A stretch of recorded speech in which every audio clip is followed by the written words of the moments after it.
Haya, tuachane na Kenya Morans, sasa tuangazie kutifuana pale, kushikashikana miereka kidogo. Haya, hii ni mpira wa raga. Ni kwamba ligi ya raga Kenya Cup iliendelea huku Nakuru RFC na Menengai Oilers wakiandikisha ushindi na kuweka hai matumaini yao ya kusalia katika ligi kuu ya raga nchini. Nakuru RFC waliwanyuka Kisumu RFC alama 32 kwa 22 katika mechi iliyoandaliwa ugani Nakuru Athletic Club, huku nao Menengai Oilers wakiwacharaza Impala Saracens alama 56 kwa 3 ugani Nakuru Showground.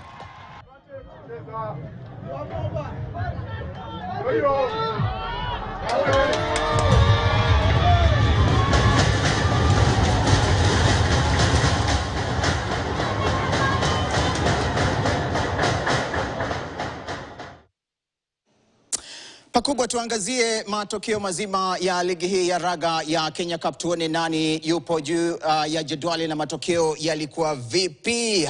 Amenianzishia bado na jedwali. Sawa tu, tutaanza na jedwali alafu twende na matokeo. Nzuri hii. Kabras Sugar wanaongoza wakiwa na jumla ya alama 40, wamecheza mechi 8, wamepoteza mechi hasa, hawajapoteza mechi yoyote, hawajapiga sare mechi yoyote na wameshinda mechi 8. Maanisha kwamba unbeaten bwana. KCB RFC wana benki, wapo nafasi ya pili, pia nao wana alama 44 baada ya kucheza mechi 8, wameshinda mechi 8, hawajapoteza mechi yoyote katika ligi hii ya Kenya Cup. Menengai Oilers bwana, nafasi ya 3 wana mafuta hawa bwana, wapo nafasi ya 3 alama 44. Nondescripts wapo nafasi ya 4 wakiwa na alama 28 baada ya kucheza mechi 8, wameshinda 8, hawajapiga sare yoyote, kisha wameweza kupoteza mechi 2. Wanaoshikilia nafasi ya 5 ni Kenya Harlequins ambao makao yao ni pale RFUA, wapo nafasi ya 5 wakiwa na alama 22, wameshinda mechi 8,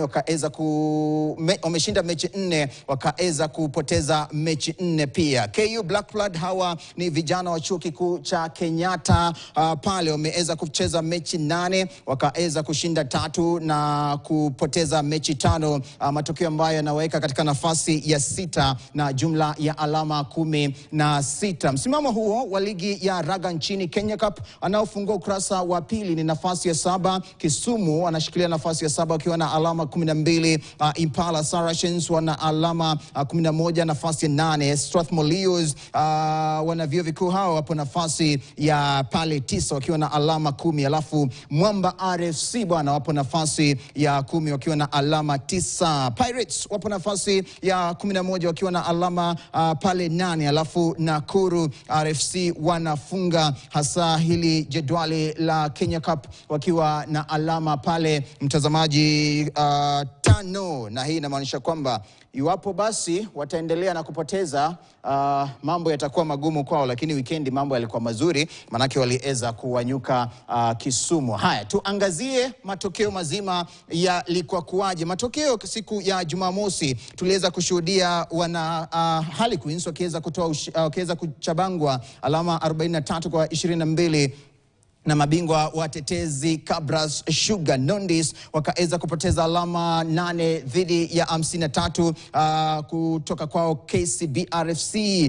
Oilers wakaeza kutoa ushindi wa alama 56 kwa 0-3 dhidi ya Impala Saracens, alafu Mwamba RFC nao wakatoa ushindi wa alama 20 kwa 10 dhidi ya Strathmore Leos. Nakuru RFC waliweza kuweka hai matumaini yao ya kusalia katika ligi hii ya Kenya Cup msimu ujao baada tu ya kutoa ushindi wa alama 32 kwa 22 dhidi ya Kisumu. Alafu KU Black Blood wana chuo kikuu cha KU wakaeza kutoa ushindi wa alama 50 kwa 0-3 dhidi ya wana Pirates. Matokeo hayo ya ligi hasa ya pale raga nchini, na ni baadhi tu ya hasa ligi ambazo zimeweza kupata ukwasi mkubwa. Tuachane na hayo, sasa tuangazie kuhusiana na maandalizi ya mechi za kufuzu kombe la soka kwa wanawake barani Afrika. Ni kwamba ni tabasamu tele. Kwa nini? Wakenya Josephine Wanjiku, Caroline Kills, Elizabeth Njoroge na Lucy Juma